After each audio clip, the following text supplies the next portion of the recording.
sitting here with Kyle from RR Buildings. Thanks for sitting down with us. Yeah, man. Thanks for having me on, dude. Yeah. Pretty cool. You guys just popped this up anywhere, huh? Yeah. We're in the middle of IBS? Yeah, exactly. We're at the IBS show in Orlando.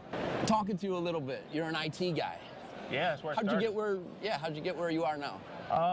You know, I've told this story before, but basically I was remodeling my own home at the time. I mean, this house was like 100 and some years old, just total disarray, and took it down to the studs, redid it all, and I just fell in love with remodeling, with building, with kind of seeing what you can do with your hands versus I was sitting in an office every day in a server room, just knocking my head against the wall because there was no enjoyment, there was no gratitude.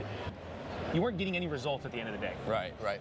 Now, an IBS show like this in Orlando, how important is this to you and your business with new materials, distributors, tools, equipment? How important is that to you going forward? Yeah, I mean, all those things are important for me. I think it's great to always keep learning. Yep. So by coming to these shows, you can meet with new suppliers, vendors, see new products, what's coming fresh to the market, because obviously you want to be educated when you talk to your clients. Yes. If they go see it and you're like, I have no clue what you're talking about, you might look a little foolish. But also I think things like this, man, personal relationships in the building world are everything, and the more people you meet, the more things that you're going to probably learn that are more valuable. Yeah. You know. Yep. So I think the people relationships are big when you come to these events. So what about social media? I mean, your business model from where you started to now, how has social media really influence your business?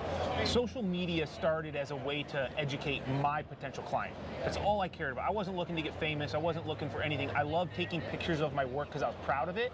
And I wanted potential clients to say, hey, this guy cares. He does good work. I'll show them the process from start to finish so that they can see what goes into it, not just a pretty picture. Right. Because pretty pictures, you can hide anything. You can edit. You can make sure you're the right angle. But when you show everybody the process, they learn. Well, that soon caught on and it grew, and now, you know, we don't have to bid jobs because people already know what they're going to get. They know who they're going to get, and they trust us without ever meeting us. So social media is huge, man. Yeah. It's the best word of mouth.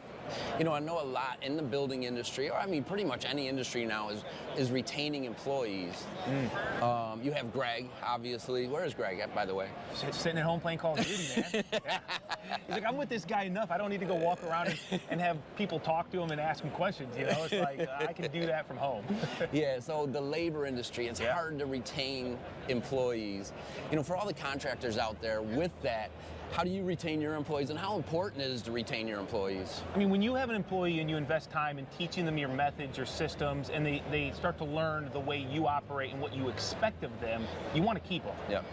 You don't do that by treating them poorly. You know, they need to be part of the family. They need to see the value in what you're doing, and they need to understand that without them, it's not possible. Yeah. You know, because when people feel worth and they feel like they're valued, they're going to have a lot more inclination to work hard, do better. And honestly, Greg's been with me for just over 10 years now, and I think it's because we enjoy working with each other. I don't treat him like an employee. I treat him like an equal. Right.